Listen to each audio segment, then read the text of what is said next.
YSL is Yves Saint Laurent. Saint Laurent.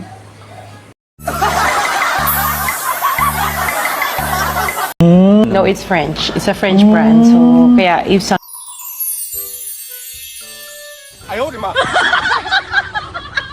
Laurent. Okay. YSL. Recent design. So, 2024 siya. Pasok siya sa 2024. Natuwa ako sa kanya kasi summer na. So, it has yung parang soft raffia siya.